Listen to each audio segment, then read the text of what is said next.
I'm a big fan of Steve Jobs' work, and Steve Jobs said something really important, and I wanted to use what he said as a metaphor for this entire video. And he said, it's not about your to-do list that is going to make you successful.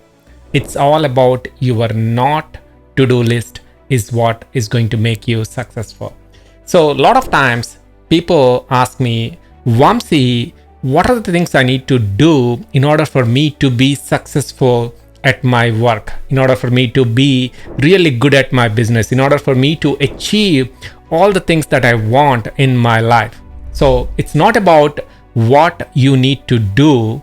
It's all about what you do not want it to do. I wanted to break down 4 things that I learned over the time. This is from my experience that I gone through the last maybe decade, and I wanted to share those 4 things in this video for you. These are the things, well, the moment you stop doing these things will help you to achieve the success that you always wanted to achieve. These are the 4 things that is costing you your fortune. These are the 4 things are the ones that are maybe between you and your finish line. So number 1, the scarcity mindset. This is something, no matter how many accomplishments that you have, if you have this scarcity mindset, it is going to be stopping you achieve the results that you wanted to achieve. This is like a not enough mentality. Let me give a simple story.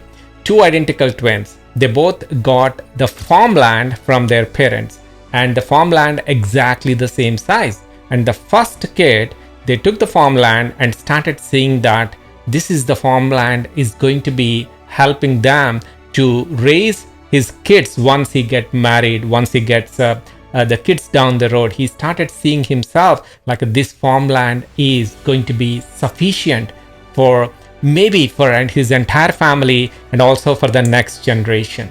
And he started putting the work every single day, every single week. He's working hard on cultivating that land, making that so good.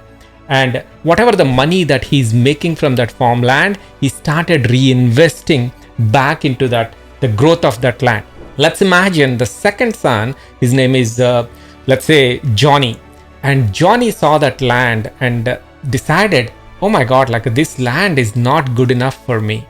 I don't think I can survive on this land. And he started putting a bare minimum work into that farmland. Over the weeks and over the months, whatever that he's making from that farmland is just consuming that, but not reinvesting that. And he always maybe thinking, my parents did not give me enough to survive. Identical twins. They both got exactly the same farmland, but same size of farmland, but they both are thinking differently.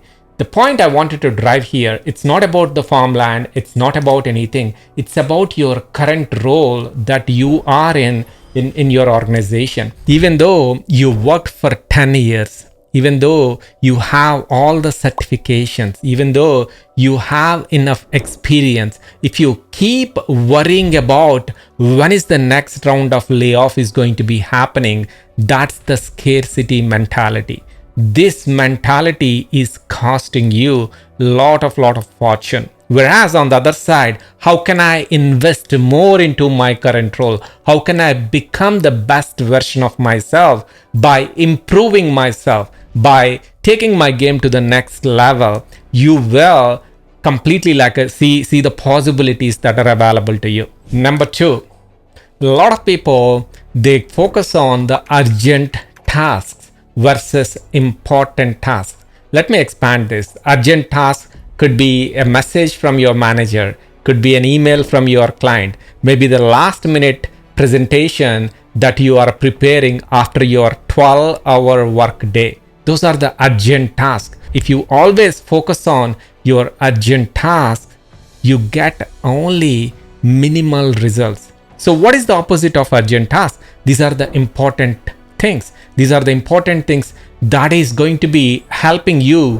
grow in your career. For example, you dedicating 30 minutes every day to improve your communication. You spending 2 hours every week on your personal growth. You spending enough time with the people that are most important to you. If you are spending like maybe 30 minutes every day for your cardio, maybe lifting some weights, those are the important tasks. So you need to keep some boundaries. Many people who are spending too much time on the urgent task, it's almost like you are burning out. For example, you're driving a car and the car is going at 60 miles an hour speed, but at the same time, you are pressing on the brake. Just imagine that.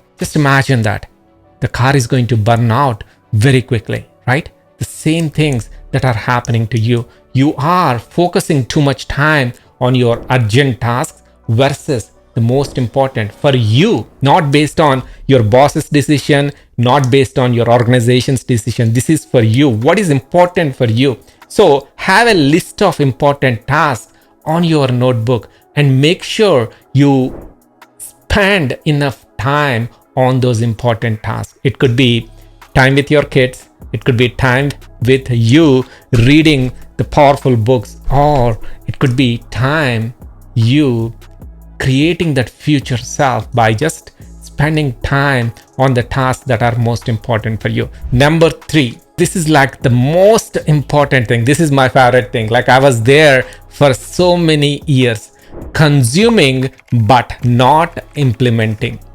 This is the mistake number 3, consuming but not implementing. So let me expand this. Just example, like you go to a seminar, you consume so much information, but you don't implement what you consume and you're ready to go to the next seminar. You buy a book and you read that book, you enjoy that book, but you don't take any action from reading that book. You watch a YouTube video, one more video. You are just consuming but not implementing anything. This is like maybe 98% of the world are addicted to consumption, but they are not taking action. So what you can do, you can spend maybe 30 minutes consuming something and give yourself 15-20 minutes to reflect back on what you consumed and ask yourself, where can I apply this knowledge? What are the people will get the benefit? So if I can share this information with someone, and just to create a plan. If you create something and you put it on your calendar, definitely you are going to be executing this. So don't just be the consumer, but always implement it. So it's again like your input determines your output. If you are keep putting something into your brain and you are not taking any action, guess what?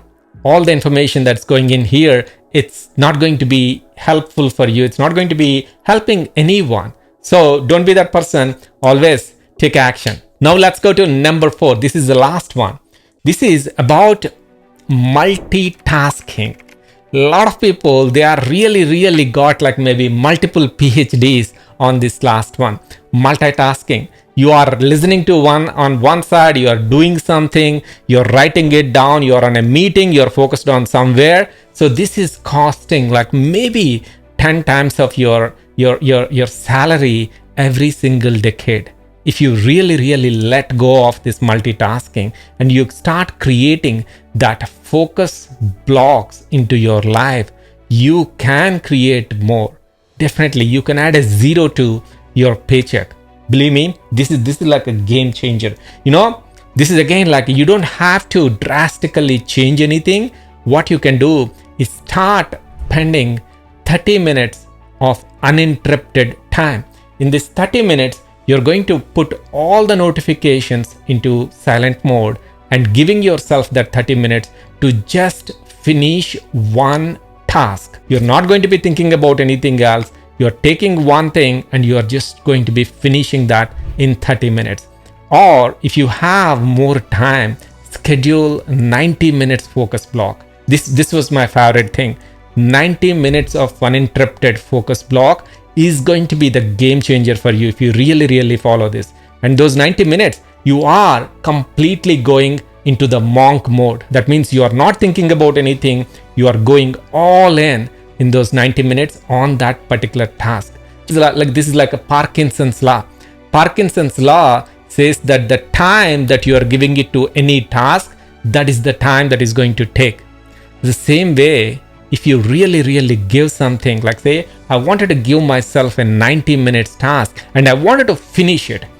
I wanted to make like maybe the first milestone of this task in this next 90 minutes. If you do that, you are going to be really going to be achieving so many things. It's so easy to do this, but at the same time, not easy to do as well, because our mind is always looking for next shiny thing and the next shiny thing and the next shiny thing. And if you can just like maybe understand this, the fourth point here, this is going to be the game changer for you. So these are the 4 elements. If you completely eliminate from your day-to-day, week-to-week, month-to-month, quarter-to-quarter, you are going to be getting success. Success is going to be your byproduct of eliminating this. You know, Michelangelo, the guy who created David, he did not add anything to David. He saw David in a marble and he started chipping away what does not belong in that marble. That's exactly like how David came out from that marble. The same way, these are the 4 things. If you start chipping away the things that are not going to be serving you to achieve the ultimate success in your life, this is like it's going to happening for you. All right, this is hope this makes sense to you. Hope this like landed for you. And share this with someone. If you feel like somebody should watch this, give a like, write your comment if anything that like you wanted to be seeing more of this one. Again, my name is Vamsi Polimatla, and talk to you in the next video.